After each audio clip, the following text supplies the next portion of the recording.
Senator Kennedy, you're next. Thank you, Mr. Chairman. Thank you, Madam Secretary, for being here. President Trump, ably assisted by Mr. Stephen Miller, quickly in the President's second administration developed policies to secure our southern border, policies that you and the Department of Homeland Security implemented. And I congratulate all of you on your success. Properly vetting people at the southern border is not racist, is it? No. Could you answer for the record? No, it is not racist. Properly vetting people at the southern border is prudent, isn't it?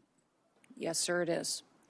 And to do that, we need the Border Patrol, do we not? Yes, we do. And we also need ICE, do we not? Yes, we do. Okay. I just wanted to get my congratulations on the record. I believe you have a policy, Madam Secretary, that you have to approve all contracts at your department over $100 million. No, sir, I have a policy in place that I review contracts. My deputy chiefs have the ability to review anything under $5 million. Above that, I evaluate and look at. Okay. And you do that, I understand, to try to curb waste and abuse of taxpayer money. Is that right? Yes, sir. In fact, it's been extremely effective. We've saved the taxpayers over $13.2 billion just by evaluating contracts, negotiating lower ones, and canceling ones that aren't necessary to do our duties.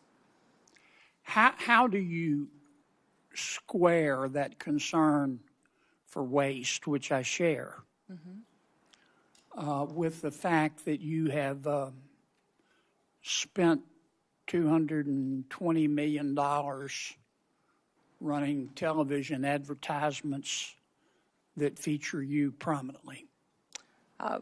Sir, the president tasked me with getting the message out to the country and to other countries where we were seeing the invasion come from, with putting commercials out that told them that if they were in this country illegally, that they needed to leave, or we would detain them and remove them, and they'd not get the chance to come back to America the right way.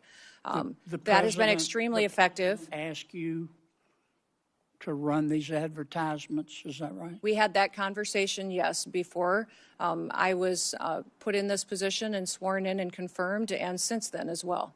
Okay. Did you bid out those service contracts? Yes, they did. They went out to a competitive bid, and career officials at the department chose who would do those advertising commercials. And the people that you ended up picking were people who had formerly done your political work back in South Dakota. Is that right? No, that's not correct, sir. I think it is. No, it's not, sir. The individuals who, I believe the careers who they chose were two different media firms. There's been conversation about their subcontractors, but we have no legal authority to look into subcontractors on work like that. Okay. And you're saying that you're testifying that President Trump approved this ahead of time. Is that my understanding? We had conversations about making sure that we were telling people. No, ma'am. I'm asking you, sorry to interrupt, but the president approved ahead of time you spending $220 million running TV ads across the country in which you are featured prominently. Yes, sir. We went through the legal processes, did it correctly. Did the president know you were going to do OMB. this? Yes. He did? Mm-hmm. Yes. Okay. And one thing, Senator, I think would be helpful to know is how effective that communications has been. That well, they overwhelmingly were effective in your name recognition. I mean, I personally just, I mean, to me, it puts the president in a terribly awkward spot. And and I'm not saying you're not telling the truth. It's just hard for me to believe, knowing the president, as I do, that you said, Mr. President, here's some ads I've cut, and I'm going to spend $220 million running them, that he would have agreed to that. I don't think Russ Vogt at OMB would have agreed to that. It's something we have to defend. I'm on the Appropriations Committee. My research shows that you did not bid them out, that you in fact, one of the people you picked, the strategy group, Safe America Media was a company formed 11 days before you picked them, and that the strategy group got most of the money, and the head of that is married to your former spokesperson. Look, we all have friends who are qualified. I'm not quibbling with that. It troubles me. A fifth to a quarter of $1 billion of taxpayer money when we're scratching for every penny and we're fighting over rescission packages. I just can't agree with, Madam Secretary. Are you still running those ads? No, Senator, I did not have anything to do with picking those contractors. No politicals at the Department of Homeland Security did. I understand. Are you Career still running officials those followed ads? the competitive bid process for Are you that. still running those ads? I think the ads are due to end here in March, I think within a week or two. They I'm are not sure of still the running? update. The one that is running is focusing on angel families. Have you seen that? It is the one that's talking about this is our why. This is why we work every day. Okay. It's for the angel I've gotta families move and their on. victims that need to. After the two killings in Minneapolis, and I think there's a lot of video on them, Madam Secretary. I think people can see the video and draw their own conclusions. Are you and your department conducting an investigation of those? Sir, the investigation is being led by the FBI. HSI was involved. In fact, our HSI agents on the ground. I'm sorry to cut you off, but I got so little time. I believe at the time you said these were acts of domestic terrorism. Is that right?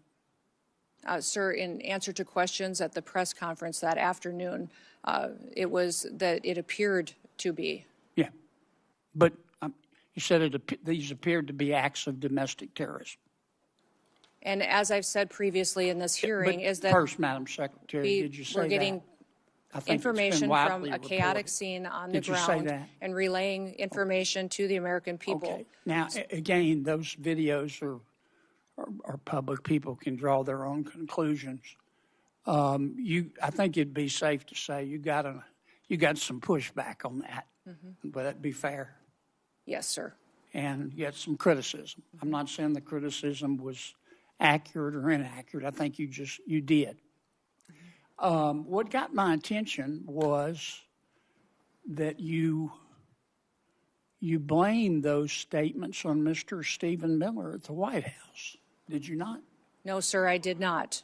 And in fact, where you're seeing that is in a news article of anonymous sources. And anonymous sources say a lot of things, but I've never said that at all. Well, here's what you said on the record. I'm going to read your words. Quote, everything I've done at the direction of the president and Stephen. Sir, where did you see me say that at? You read that in a news article with no sources affiliated to it. You said it on the record on January 27th of 2026.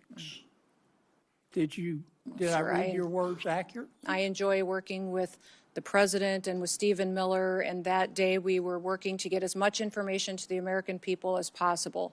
That is what we'll continue to do, and as that happens, we'll go forward. Do you think it was fair to blame Mr. Miller? Sir, I did not do that.